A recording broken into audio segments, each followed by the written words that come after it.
Okay, hey, what's up, you guys? Welcome back to my channel. I know I've been gone for a while and I have some explaining to do, so this is going to be like a mini life update video, and after that we are gonna carry on with the usual program, I hope, as per usual. But I wrote down a couple of points on my notepad so that I don't ramble along this whole video, and I want to keep it short and sweet. But yeah, today is basically our 6-month update living in Japan, and a lot has happened. First of all, I would like to apologize to you guys for not uploading and not saying anything for a while, but I've been swamped. I've been swamped with work, and I do not know how to prioritize editing and working and all of that stuff. But we'll get into it soon enough. First thing I want to talk about is that I uploaded a short when we had our first earthquake in January the 1st, 2024 here in Japan. And that was a very scary / traumatizing type of experience for me, because we spoke about the whole earthquake thing before coming and moving to Japan, and we spoke about the potential of natural disasters and all of that stuff, given that South Africa doesn't have natural disasters. So we spoke about it a lot, but speaking about something and actually experiencing something is like two different things, and that was very, very scary for the both of us. And I don't know, we are still unsure of exactly what to do when there is an earthquake. Luckily, the earthquake didn't happen, the majority of an earthquake didn't happen in our area, it happened somewhere else, but we still felt it, which was not the greatest because we live on the top floor and our building was shaking a lot, and that was just an out-of-body experience. And since then we've had 2 other earthquakes, and they're not as big as the other one, but they were much smaller. So on Valentine's Day there was an earthquake and I was at work. That was very, very scary because I had to wake up a lot of kids and move them and all of that. It was just a lot. So yeah, the whole earthquake thing has not been the greatest, and I'm scared. So yeah, so the year started rocky, shaky, and ever since then I've just been re-evaluating my life. Okay, so yeah, the second part I want to talk about in this life update is work, time, and all of that stuff. I thought I'd give myself a 3 months, 4 months adjustment period to adjust to my work. I still have not, because the hours I work compared to how I used to work in South Africa is completely different. I get home at almost 7 p.m. at night, which is not the greatest because I leave the house. I actually wake up at 5 a.m. and I get home at 7 p.m. That's insane. And I don't have time. So it's Monday to Friday, same type of schedule. It's a lot. So I don't have time to do anything else. I'm always tired. My job is taxing physically because I'm working with much younger kids. They're 2-year-olds, 3-year-olds, and they need a lot of help. So that's been a big adjustment for me, and I thought I'd handle that better than I am, and I'm not. So yeah, I don't have enough time from work to doing YouTube to doing friend stuff. There was a day where I'm trying to make friends and we had to go out at night, and by the time we got to the place where we wanted to go, it was 9 p.m. already, and I'm when are we getting home? Because normally by 8:30, 9 I'm getting ready to sleep because I have to wake up the next day, and if I don't sleep early, I have a horrible day at work. So it's been a lot in terms of that. So I don't have enough time. And in Japan they don't do that thing where if it's Friday you guys can go home at 1 p.m. or earlier. No, it's literally 9 to 5 on the dot. And my commute to work and my commute back home from work is 1 hour 30 minutes. That takes a long time. I leave at 5, I get to my train station at something to 6. I get home at I get to the train station close to my house at 6:30. I still have to walk to my house. So it's a lot. I can't, I'm just tired from that. So yeah, work is a lot. Working at the school where I work, the international school, it's okay. The stuff works at work, so there's nothing bad I can say about my work, but it's just that the time and my commute is too much. I was thinking a lot about moving closer to my workplace, but then that would mean that we are further away from Dieval's workplace, and we live here because of Dieval's workplace, not because of my workplace. So yeah, I don't have enough time to do anything else besides work. So yeah. And the third point that I wrote down is making friends. So last year I was a little bit closed, actually not last year, ever since I moved to East London, I told myself, okay, cool, I'm gonna make friends. But I wasn't honest with myself because I was a little closed off in terms of making friends. Like, I've had a lot of trauma with friends, and which is something I never speak about on my channel because, like, it's not that deep. It's deep for me, it's not that deep, it's not relevant here.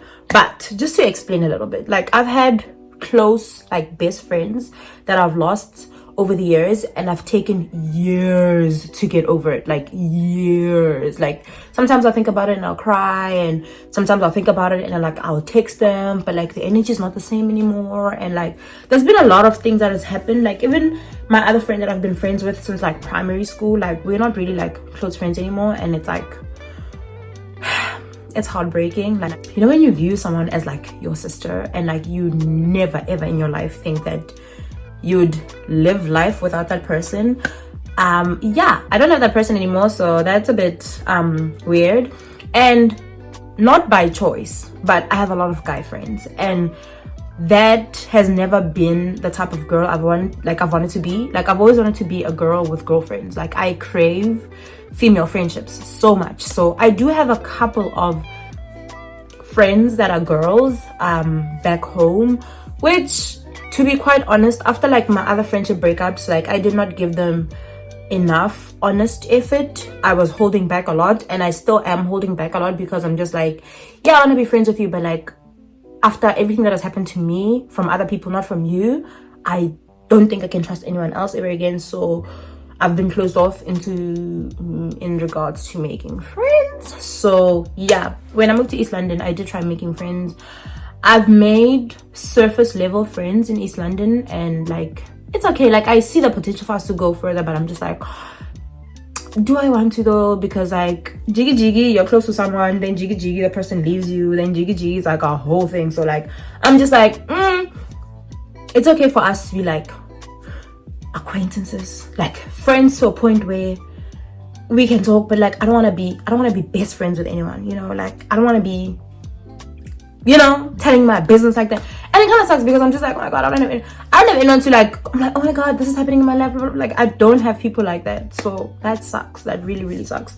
But yeah, when I came to Japan, I told myself, okay, cool, I'm gonna make friends. So what I have been doing since a little bit of last year and a bit of this year, which I've dedicated my time to, is making friends. And I think I've made friends, which is good. Like, there's a girl I met in like my Japanese language school. She's from the UK, and we hang out, we're really close. Like, she's really, really cool, and I found myself like opening up more than I thought I would. So that's really, really good. Like, it really does show like a bit of growth from my side, that I'm actually open to making friends. And also, like, if you're living abroad and you don't have the same community you had at home, i.e.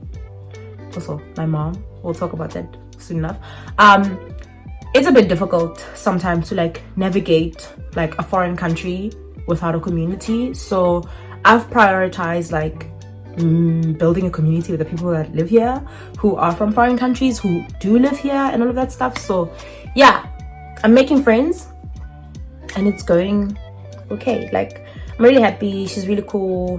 The other lady is also really cool, and we get along. We go out on dates, we do dinners, we hang out as like a couple, we hang out separately. Like, it's really fun. So yeah, I'm making friends. The other part of making friends is, I think I made a vlog last year explaining to you guys how me and my mom don't really have like a close relationship, and that's mainly because my mom was like very strict growing up. And to my mom, which I understand, I don't think you should be friends with your child, but she was very strict. So I was like, this lady is this lady, and I'm my own person. But ever since like moving away from Gauteng and that area, like when I moved to East London, I started talking to my mom a little bit more. And then now that I'm living in Japan, I started talking to my mom even more. Like, it's unfortunate that I have to say my mom is one of my friends a little bit. I hope she thinks we're friends a little bit, because like we gossip, we talk, we kiki, which is really, really cool. Like, she calls me every day, which is really cool. So yeah, that's really positive in that sense, that my relationship with my mom is better. Like, it's different. Like, I unfortunately see her side to why she was the way the way she was when I was growing up. So that's why I'm gonna leave it over there. And then the next thing is health. So health in Japan is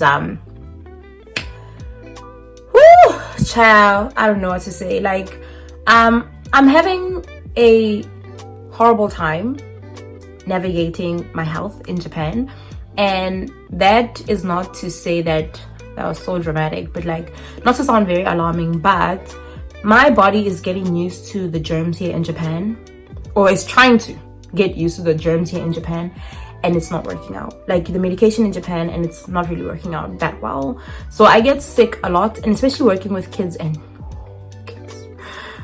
kids don't know that they're so nasty, but they're nasty. But yeah, working with kids is not great, because the kids are sick, you are sick.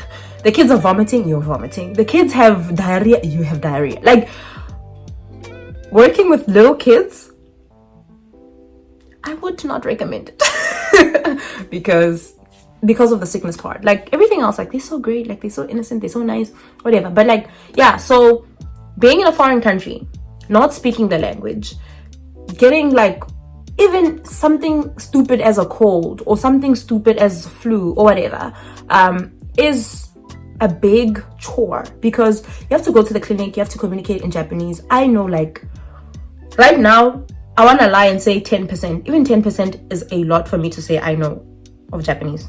I've managed, but it's with great difficulty, which is not nice, because with the anxiety of being sick comes the anxiety of not communicating how you feel, and also the fear of getting the wrong medication because you cannot communicate what's wrong with you. So yes, I've depended on Google Translate, and I've also depended on my little knowledge that I've learned from my Japanese language school to help me. But like, it's so frustrating, like week after week after week at work, especially like now in winter, because it's like their flu season, their COVID season, everyone is just sick, everyone is sick, everyone is coughing, everyone is sneezing in the buses and the trains, and it's so disgusting, because I'm just like, Lord, here I am gonna get sick again. And I've been getting sick again and again. Every week I have a cold, every week I have high fever, every week I have this, I have that, and I'm just like, I'm so tired of getting sick. I'm so tired of getting sick. That also adds on to the fact that on weekends, when I'm supposed to be resting or going out or whatever, I'm sick at home nursing myself, which means I don't have time to edit, I don't have time to film anything. I don't feel good enough for me to want to do anything at all, because I'm just like sick, and it's not great. The other thing is that I'm black in Japan. I think the Japanese doctors, nurses or whatever are used to working with Japanese people. So every now and then, like, obviously when you get sick, like, your case is treated like extra like special or careful, because I mean, I think there are some stereotypes of like people from foreign countries coming with like diseases and stuff. So like the other day they had to like do a blood test on me, even though like I did say like I don't have COVID, I don't have flu, I just have a fever and like my throat was swollen and stuff. So they did all these tests on me, like they did the COVID test, which is so horrible, and they took my blood. But let me show you guys something. Now look at this. So this is the first place where they drew blood. They drew blood here too another time. This is the place where they drew blood, but they couldn't find my vein. So the guy was like, oh, sorry, I made a mistake, let me take it out. And then they drew blood over here. I'm so sorry, this is so gruesome. But like, that is the thing, like, because they're working with like a black person's skin, like they can't really like figure out what's going on, and it makes it like super difficult. That was the first time ever in my life where someone had to use like a, you know, those ultrasound thingies on someone to find their vein. That was the first time that's ever happened to me ever in my life. So that type of frustration living in a foreign country is like, it's really not the greatest, it's not the best.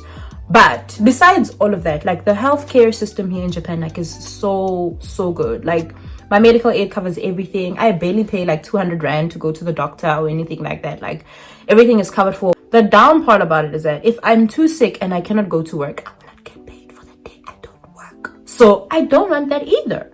So yeah, it's been like a lot of frustrations happening, which makes me like, I don't want to sit down and like talk about this, because like a lot of the things that I will be saying will sound like a bit negative, to be quite honest with you. But yeah, that's that in terms of what's been going on. So like, there's no big grand life update. It's just that I don't have time, and all these little things that have been happening since the year started have just contributed to me just being like, you know what, let me just live life and focus on the actual life that I'm living right now, instead of trying to like be on YouTube, do this, do that, blah blah blah blah blah. Like, it's taking a big toll on my body, and I'm like so tired. So yeah, that's that. And then moving on to the plans of the channel. Yeah, so there's a couple of videos that are already filmed. We went on vacation. We went on a couple of vacations actually, and I was actually planning on editing and uploading those videos, but obviously I could not edit. So I'm gonna try and dedicate time and start rolling them out soon. And yeah, at the end of this month in February, we are gonna be in Japan for 7 months, which will be time flies when you're having fun, I guess. And in March, my birthday is coming up, so yeah, I want to do something fun for my birthday. So yeah, that's basically that. There's nothing major that I wanted to update you guys about. That's that. And also, the other thing I've noticed about the channel is that it's growing, and mainly right now because of the UNISA video. And the people that are watching, like waiting for an updated UNISA video type of video, I have not even like for the last 2 years looked at anything UNISA related. Like, I'm so sorry, but like, I'm not studying with the institution anymore, so like I don't have updated information about the university. So I don't know anything about the university right now. What I know is what I've talked about, and that's the information that I have, unfortunately. I'm so sorry. But yeah, thank you guys for watching this little mini update. I hope just mini. Hopefully I'll be back properly, but I don't want to make any promises that I cannot keep up with. I'll try my level best to keep my Sunday uploads moving on from today, but other than that, yeah, my husband is back, so see you guys in my next one. Bye.